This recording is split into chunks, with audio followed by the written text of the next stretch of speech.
Hi all, ലിറ്റ്ഷുവർ അക്കാഡമിയുടെ പുതിയൊരു വീഡിയോയിലേക്ക് ഏവർക്കും സ്വാഗതം.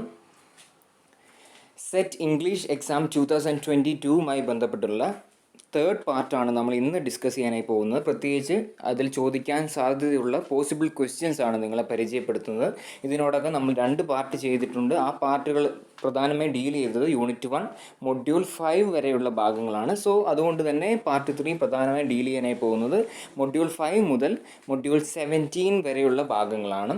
സോ ഒരു കാര്യം കൂടി എടുത്തു പറയുകയാണെങ്കിൽ, അതായത് ഓരോ മൊഡ്യൂളിലും കുറച്ചധികം കാര്യങ്ങൾ തന്നെ സിലബസിൽ പ്രിസ്ക്രൈബ് ചെയ്തിട്ടുണ്ട്. അത് ഓരോ കാര്യങ്ങളെയും ഡീറ്റെയിൽ ആയിട്ട് കംപ്ലീറ്റ് ആയിട്ട് ടച്ച് ചെയ്തിട്ടുണ്ട് നമുക്ക് ക്വസ്റ്റ്യൻസ് നൽകുക എന്നത് പോസിബിൾ അല്ല. സോ അതിൽ തന്നെ പ്രാധാന്യം അറിയിക്കുന്ന ചില ഭാഗങ്ങളെ മുൻനിർത്തിയിട്ടാണ് ഈ ഒരു ക്വസ്റ്റ്യൻസ് പ്രിപ്പയർ ചെയ്തിരിക്കുന്നത് കാര്യം മനസ്സിലാക്കുക. ചില പ്രധാനപ്പെട്ടതും ഫണ്ടമെൻ്റൽ ആയിട്ടുള്ള ക്വസ്റ്റ്യൻസ്. സോ അതോടൊപ്പം തന്നെ അറിയിക്കുന്നു, നമ്മുടെ ഇതിനു മുമ്പ് നൽകിയിരിക്കുന്ന 2 പാർട്ടുകൾക്കും നല്ലൊരു റെസ്പോൺസ് തന്നിട്ടുണ്ട്. അത് പ്രത്യേകിച്ച് എൻക്വയറിയുടെ രൂപത്തിലായിക്കോട്ടെ, സബ്സ്ക്രിപ്ഷൻ്റെ രൂപത്തിലായിക്കോട്ടെ, കമൻറ്റിൻ്റെ രൂപത്തിലായിക്കോട്ടെ. അത് കാണുമ്പോൾ വളരെയധികം സന്തോഷമുണ്ട്. തുടർന്നും ആ ഒരു സപ്പോർട്ട് നിങ്ങൾ നമുക്ക് നൽകി നമ്മളെ ഒന്ന് പ്രൊമോട്ട് ചെയ്യണമെന്ന് ആഗ്രഹിക്കുന്നു. സോ നമുക്ക് കൂടുതൽ സമയം കളയാതെ തന്നെ നമ്മുടെ ഫസ്റ്റ് ക്വസ്റ്റ്യൻ എന്താണെന്ന് നോക്കാം. Christopher Marlowe's blank words is also known as. എന്ത് പേരിലാണ് ക്രിസ്റ്റഫർ മാർലോയുടെ ബ്ലാങ്ക് വേർഡ്സ് അറിയപ്പെട്ടിരുന്നതെന്നാണ് ചോദ്യം. Options are terza, rima, rhyme royal, mighty line and rhyming couplet എന്നാണ് ദി ഗിവൺ ഓപ്ഷൻസ്. അതിൽ തന്നെ കറക്റ്റ് ആൻസർ എന്ന് പറയുന്നത് എന്താണ്? ഓപ്ഷൻ സി ആണ്, മൈറ്റി ലൈൻ എന്നാണ്. അതായത് ഒരു അഡീഷണൽ ഇൻഫർമേഷൻസ്, അതായത് ക്രിസ്റ്റഫർ മാർലോയുടെ ബ്ലാങ്ക് വേർഡ്സ് മൈറ്റി ലൈനിൽ, ഇല്ലെങ്കിൽ ക്രിസ്റ്റഫർ മാർലോസ് മൈറ്റി ലൈൻ എന്ന് പറഞ്ഞ ഒരു ഫ്രേസ് തന്നെ കോയിൻ ചെയ്തിട്ടുണ്ട്. അത് ആരാണ് കോയിൻ ചെയ്തതെന്ന് ചോദിച്ചാൽ അത് ബെൻ ജോൺസൺ ആണ്.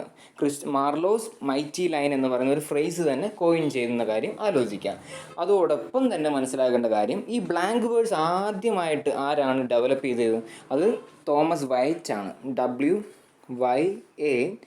WYATT ആണ്. തോമസ് വൈറ്റ് ആണ് ആദ്യമായി ബ്ലാങ്ക് വേർഡ്സ് ഡെവലപ്പ് ചെയ്തത്. എങ്കിൽ അതുമായി ബന്ധപ്പെട്ട് ആ ഒരു ബ്ലാങ്ക് വേർഡ്സിനെ കൂടുതലായിട്ടും പോപ്പുലറൈസ് ചെയ്തത് ആരാണ്? ഡെവലപ്പ് ചെയ്തത് ഒരു സെക്ഷനാണ്.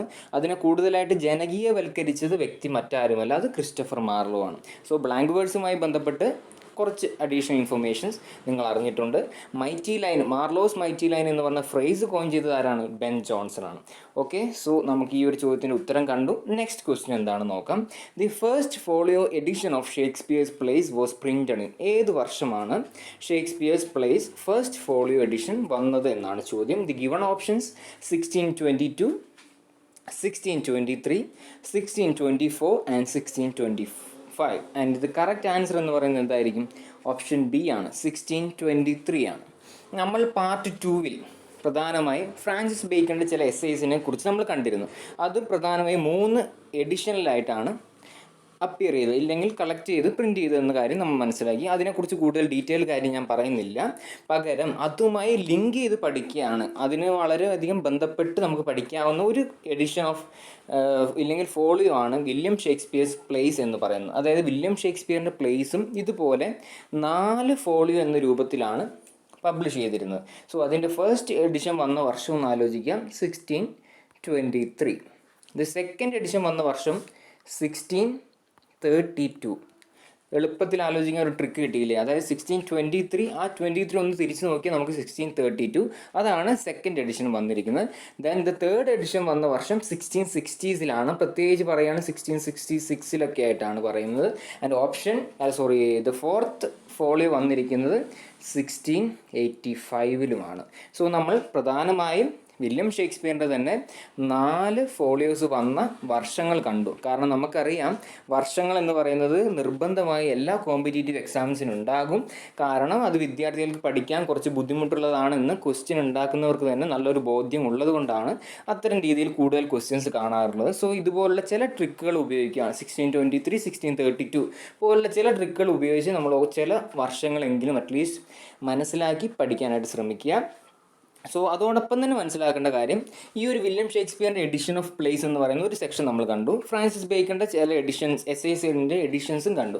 ഇതുപോലെ അങ്ങനെ ചില എഡിഷൻസ് നമ്മൾ ലിങ്ക് ചെയ്ത് പഠിക്കുകയാണെങ്കിൽ നമുക്ക് ഒരിക്കലും അത് മറന്നു പോകില്ല എന്ന കാര്യം കൂടി മനസ്സിലാക്കാം. സോ കൂടുതൽ സമയം കളയുന്നില്ല. ദി നെക്സ്റ്റ് ഇമ്പോർട്ടൻറ്റ് ക്വസ്റ്റ്യൻ എന്താണെന്ന് നമുക്ക് നോക്കാം. Shakespeare dedicated his sonnets to a certain mister WH as being the only begetter of the sonnets. Who was he? അതായത് വില്യം ഷേക്സ്പിയറിൻ്റെ സോണറ്റ്സ് വളരെ പ്രാധാന്യമർഹിക്കുന്ന ഒരു ഭാഗമാണ്. പ്രത്യേകിച്ച് സിലബസിൽ തന്നെ ഒരു പ്രത്യേകിച്ച് കുറച്ചും കൂടി പ്രാധാന്യം നൽകിയിട്ട് ഡെഡിക്കേറ്റ് ചെയ്ത ഒരു സെക്ഷൻ തന്നെയാണ് സോണറ്റ്സ് എന്ന് പറയാം. അതിൽ തന്നെ വില്യം ഷേക്സ്പിയറിൻ്റെ സോണറ്റ്സ് ആണ്. അതിൽ നമ്മൾ മനസ്സിലാക്കണം, in total William Shakespeare wrote 154 sonnets. അതിൽ ആദ്യത്തെ 126 എടുത്തു പറയുകയാണ്, ആദ്യത്തെ 126 sonnets were addressed to WH. അതിലെ WH ആരാണ്, ഇല്ലെങ്കിൽ ആരെയാണ് റെപ്രസെൻറ്റ് ചെയ്യുന്നതെന്നാണ് ഈ ചോദ്യത്തിൻ്റെ അർത്ഥം. അതിൻ്റെ ഓപ്ഷൻസ് ഒന്ന് നോക്കിയേ. Earl of Surrey, William Drummond of Hawthornden, and option C William Herbert the earl of Pembroke, and option D none of these. ഇതിൽ കറക്റ്റ് ആൻസർ എന്നത് ഓപ്ഷൻ സി ആണ്, വില്യം ഹെർബർട്ട്. ഇവിടെ നമ്മളൊരു ചെറിയ ട്രിക്ക് ഉപയോഗിക്കാം. William and Herbert H. So here the WH stands for William Herbert, the Earl of Pembroke. ആദ്യത്തെ 126 sonnets were addressed by William Shakespeare. So ആ ഒരു കാര്യം ആലോചിക്കാം. ഇനി നെക്സ്റ്റ്, അതായത് ആ സോണറ്റിൽ തന്നെ second group of sonnets dark ലേഡിക്കാണ് അഡ്രസ്സ് ചെയ്തിരിക്കുന്നത്. അതിലെ ഡാർക്ക് ലേഡി ആരെന്നാണ് ചോദ്യം. So the given options are queen Elizabeth, Anne Hathaway, Sarah Blunden, and option D Mary Fitton. അതിൻ്റെ കറക്റ്റ് ആൻസർ എന്നത് മേരി ഫിറ്റൺ എന്നാണ് വിശ്വസിക്കപ്പെടുന്നത്. സോ നമ്മൾ മനസ്സിലാക്കണം, in total 154 sonnets were written by William Shakespeare. Among those 154, especially covering the 126 sonnets were addressed to WH, and the remaining 28 sonnets were addressed to none other than Mary Fitton. Mary Fitton ആണ് ബാക്കിയുള്ള 28 sonnets dedicate ചെയ്തെന്ന കാര്യം ആലോചിക്കാം. The fifth question എന്ന് പറയുന്നത്, cowards die many times before their deaths, the valiant never taste of death but once, who said this. ഈ ഒരു പ്രധാനപ്പെട്ട ഒരു ഡയലോഗ് ആരാണ്, ഏതൊരു വില്യം ഷേക്സ്പിയറിൻ്റെ പ്ലേയിൽ വരുന്ന ഒരു ഡയലോഗാണ്. പ്രത്യേകിച്ച് ഇന്നത്തെ നമ്മുടെ ഫിലിം ഇൻഡസ്ട്രിയൊക്കെ നമ്മൾ പരിശോധിക്കുകയാണ്, ഈ ഒരു ഡയലോഗും പ്രത്യേകിച്ച് മലയാളത്തിൽ തന്നെ ഈ ഒരു ഡയലോഗ് പല രൂപത്തിൽ തന്നെ നമുക്ക് മുന്നിൽ പ്രത്യക്ഷപ്പെട്ടിട്ടുണ്ട്. അതായത് ഇതിൻ്റെ അർത്ഥം ഒന്ന് നോക്കി, എന്താണ് നമ്മൾ പ്രത്യേകിച്ച് മലയാളത്തിലേക്ക് പരിഭാഷപ്പെടുത്തുമ്പോൾ നമുക്ക് കിട്ടുന്ന അർത്ഥം. അതായത് ഭീരുവിന് മരണം പല പ്രാവശ്യമുണ്ട്, പക്ഷേ വീരന് മരണം ഒരു തവണ എന്നാണ് അതിൻ്റെ അർത്ഥം. സോ ഇതേ രീതിയിൽ തന്നെ പല ഫിലിംസിലും നമുക്ക് ഈ ഒരു ഡയലോഗ് കാണാനായിട്ട് സാധിക്കും. സോ ഇതിൻ്റെയൊക്കെ ഒറിജിൻ എന്ന് പറയുന്നത് ഏത് വില്യം ഷേക്സ്പിയറിൻ്റെ പ്ലേയിലാണ്, അതിൽ തന്നെ ആരാണ് ആ ഒരു ഡയലോഗ് പറഞ്ഞതെന്നാണ് ഇവിടുത്തെ ചോദ്യം. Option A, Antony in Antony and Cleopatra, Hamlet in Hamlet, Julius Caesar in Julius Caesar, Othello in Othello. ഇതിൻ്റെ കറക്റ്റ് ആൻസർ എന്നത് മറ്റാരുമല്ല, ഓപ്ഷൻ സി ആണ്. ജൂലിയസ് സീസർ എന്ന് പറയുന്ന പ്ലേയിലെ ജൂലിയസ് സീസർ തന്നെ പറയുന്ന ഒരു ഡയലോഗാണ് ഈ ഒരു പ്രത്യേക ഡയലോഗ് എന്ന കാര്യം ആലോചിക്കാം. ഓപ്ഷൻ ദ സിക്സ്ത് ക്വസ്റ്റ്യൻ എന്ന് പറയുന്നത്, who wrote every man in his humour എന്ന പ്രധാനപ്പെട്ട ഒരു പ്ലേ എഴുതിയത് ആരാണെന്നാണ് ചോദ്യം. അത് ഷേക്സ്പിയർ ആണോ, ജോൺസൺ ആണോ, മിൽട്ടൺ ആണോ, കീറ്റ്സ് ആണോ? അതിൻ്റെ കറക്റ്റ് ആൻസർ ജോൺസൺ ആണ്. ഇവിടെ ഈ ജോൺസൺ എന്നത് റെപ്രസെൻ്റ് ചെയ്യുന്ന ആരെയാണ്? ഡോക്ടർ ജോൺസണെയാണോ അതോ ബെൻ ജോൺസണെയാണോ? അത് യാതൊരുവിധ സംശയവും പാടില്ല, ബെൻ ജോൺസണെയാണ്. കാരണം അതിൽ സ്പെല്ലിങ് നോക്കിയാൽ തന്നെ നമുക്ക് മനസ്സിലായി, JONSON എന്നാണ്, അത് ബെൻ ജോൺസണെയും. അതേസമയം ഡോക്ടർ ജോൺസൻ്റെ സ്പെല്ലിങ് JOH വരും അവിടെ.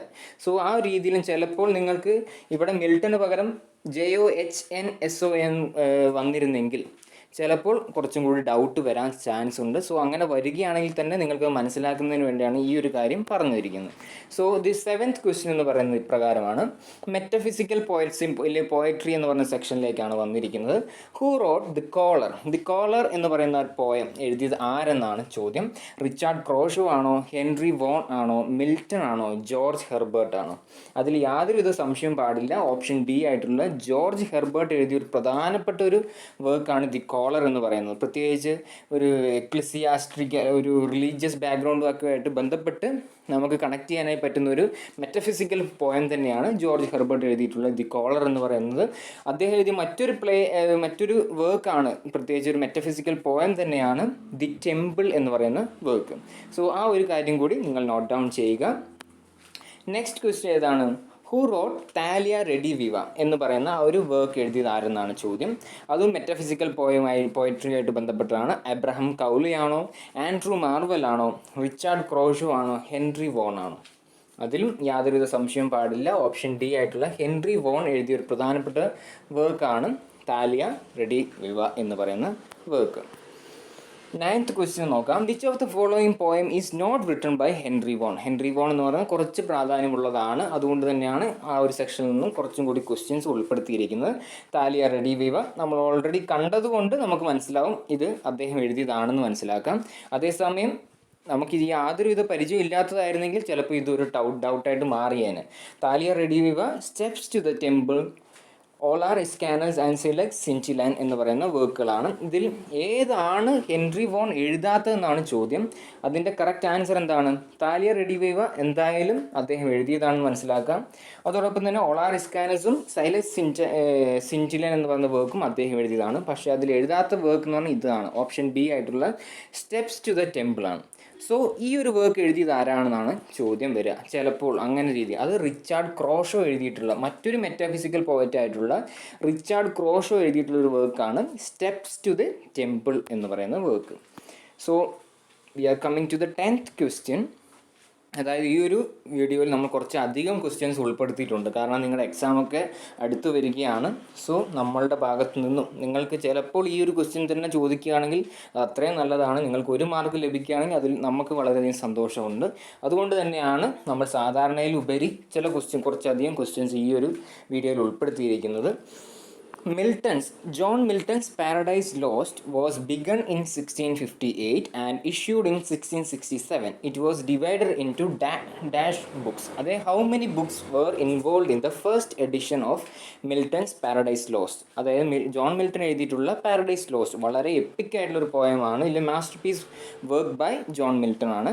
അത് എഴുതാൻ തുടങ്ങിയ വർഷം നോക്കിയേ, അത് 1658 വളരെ പ്രാധാന്യമരിക്കുന്ന മറ്റൊരു വർഷമാണ് നമുക്ക് മുന്നിൽ ഇപ്പോൾ വന്നിരിക്കുന്നത്, 1658. അതിൽ തന്നെ എഴുതാൻ തുടങ്ങിയത് 1658 അതിൻ്റെ ഫസ്റ്റ് എഡിഷനായിട്ട് ഇഷ്യൂ ചെയ്യുന്ന വർഷം 1667. ആ 1667 ഫസ്റ്റ് എഡിഷനിൽ എത്രത്തോളം പുസ്തകങ്ങൾ ഉൾപ്പെടുത്തിയിരിക്കുന്നു എന്നാണ് ചോദ്യം മിൽട്ടൻ്റെ ഈ ഒരു വർക്കിൽ. Options 10, 9, 12 and 11. അതിൻ്റെ കറക്റ്റ് ആൻസർ എന്ന് പറയുന്നത് ഫസ്റ്റ് എഡിഷനിൽ എടുത്തിരിക്കുന്നത് ഓപ്ഷൻ എ ആയിട്ടുള്ള 10 പുസ്തകങ്ങൾ. അത് 10 books were involved in the first edition of John Milton's Paradise Lost in the year 1667. So in 1667 10 books were involved or included. In the second edition was appeared in the year 1674. 1674 correct 7 വർഷങ്ങൾക്ക് ശേഷമാണ് paradise ലോസ്റ്റിൻ്റെ second edition വരുന്നത്. അതിൽ ഉൾപ്പെട്ടിരിക്കുന്നത് എത്ര പുസ്തകങ്ങളാണെന്ന് ചോദിച്ചാൽ അത് 12 books ആണ്. Okay, so ഇതും clear ആണെന്ന് വിചാരിക്കുന്നു. സോ നമ്മൾ 11ാമത്തെ ക്വസ്റ്റ്യൻ ആണ് മിൽട്ടൺസ്. അതും പ്രാധാന്യമുള്ളതുകൊണ്ടാണ് കുറച്ചും കൂടി അധികം ക്വസ്റ്റ്യൻ. ജോൺ മിൽട്ടൺ എന്ന് പറയുന്നത് വളരെ വളരെ പ്രാധാന്യമുള്ളതാണ്. ജോൺ മിൽട്ടൺസ് ലിസിഡസ് ഒരു എലിജിയാണ്. Is an elegy on the death of his friend. അത് ആരെന്നാണ് ചോദ്യം. അത് ആരുടെ മരണത്തെ അനുശോചിച്ചുകൊണ്ട് ജോൺ മിൽട്ടൺ എഴുതിയിട്ടുള്ള ഒരു എലിജിയാണ്, ഒരു വിലാപ കാവ്യമാണ് ഈ പറയുന്ന ലിസിഡസ് എന്ന് പറഞ്ഞ വർക്ക് എന്നാണ് ചോദ്യം. Options Edward king, John done, Marvel and none of these. അതിന് യാതൊരുവിധ സംശയം വേണ്ട. ഓപ്ഷൻ എ ആയിട്ടുള്ള എഡ്വേർഡ് ദി കിങ് ആണ്. അദ്ദേഹത്തിൻ്റെ മരണത്തെ അനുശോചിച്ചുകൊണ്ടാണ് ജോൺ മിൽട്ടൺ ലിസിഡസ് എന്ന് പറയുന്ന ഒരു എലിജി എഴുതിയെന്ന കാര്യം ആലോചിക്കുക. അതൊരു പാസ്ട്രൽ എലിജിയാണ്. സോ അത് എടുത്ത് പറയുകയാണ്, it's an pastoral elegy. The 12th question നോക്കിയേ. Name Dryden's. ജോൺ ഡ്രൈഡൻ മറ്റൊരു മൊഡ്യൂളിൻ്റെ ഒരു പ്രത്യേക ഭാഗത്തേക്ക് നമ്മൾ കടന്നു വന്നിരിക്കുകയാണ്. John Dryden's poem written in celebration of Charles second restoration. Charles second വീണ്ടും ആ ഒരു ത്രോണിലേക്ക് ഇല്ലെങ്കിൽ പവറിൽ, അതായത് അധികാരത്തിലേക്ക് കടന്നു വരുന്നതിനെ മായി ബന്ധപ്പെട്ട് അതിനെ സിഗ്നിഫൈ ചെയ്യുന്ന ജോൺ ഡ്രൈഡൻ എഴുതിയ പോയം ഏതെന്നാണ് ചോദ്യം. ആനസ് മിറാബിലിസ് ആണോ, റിലീജിയോ ലേസി ആണോ, ആസ്ട്രിയ റെഡക്സ് ആണോ, ഓപ്ഷൻ ഡി മെഡൽ ആണോ? സോ ഇതിൻ്റെ കറക്റ്റ് ആൻസർ എന്നത് ഓപ്ഷൻ സി ആയിട്ടുള്ള ആസ്ട്രിയ റെഡക്സ് ആണ്.